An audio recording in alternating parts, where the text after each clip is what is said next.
Welcome back to Nasdaq Trade Talks. I'm Jill Malandrino, global markets reporter at Nasdaq. We're coming to you live from Inside ETFs in Hollywood, Florida. And joining us, we have Dave Mazza. He is the head of product over at Direxion. We're going to take a look at growth versus value. Which one is more attractive? Certainly a debate that's heating up with valuations extended as much as they are. Yes. Despite the sell-off we saw yesterday, we're virtually back to where we were. That's right. I think what we've seen over the past couple of years is value has significantly underperformed growth. In fact, by some measures, we're at multi-decade lows between the ratio between growth stocks and value stocks. And everyone's wondering, when is that value going to come back? What's the impetus? In our opinion, though, until we see an actual recession and a repricing of stocks, you don't see value come back. Yeah, and I would agree with that, because value stocks, they're considerably inexpensive relative to growth stocks, but with the market and the valuations where it is right now, it almost makes it hard to identify. Well, that's the whole point, exactly. Yeah. So it's easy to say that we know that they're inexpensive, and in fact, value stocks are supposed to be inexpensive. Growth stocks have continued to see their valuations increase, but we have to remember one thing that's important about that. What is the catalyst for value?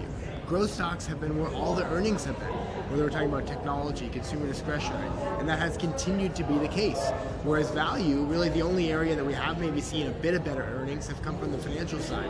Energy has been a disaster for some time, and the earnings that have come out of those names have struggled as well, and now oil prices maybe actually trending lower. It's going to be difficult to see the energy names begin to carry value forward. So while people are waiting for that reversal to come, we don't see it happening. Well, it's also with the large cap growth stocks, particularly in technology area, that's one of the only sectors where they have had some significant capex and R&D back into the company. That's what spurs future growth. There was not much of that in 2019. I think it was even record low levels because the trade was an overhang. Right. It's really hard for corporate management to give that kind of guidance to invest those resources. So perhaps part of it can be that there's been no investment over the past year. Yeah, in fact, in the data we saw that come out today actually indicated that CapEx was a bit weaker than expected, durable goods was a bit weaker than expected. A lot of that has to your point, has to do with the overhang of the trade war. Right. But really the question becomes is, do actually corporate management begin to start reinvesting again in 2020? But the area we think they're going to invest in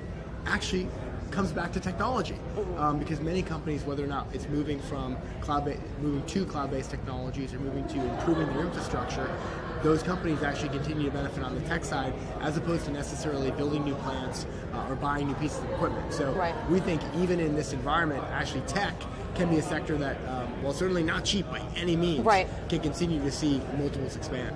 Yep, and the stocks that are in the value group, if they're not putting money back into investment, how are they going to grow? So they might be stuck in that value trap for quite some time until you start seeing that investment. Yeah, exactly. So until, unfortunately, in our opinion, while it sounds nice on paper to say, well, things have stretched, right? Now it's time to go back into value.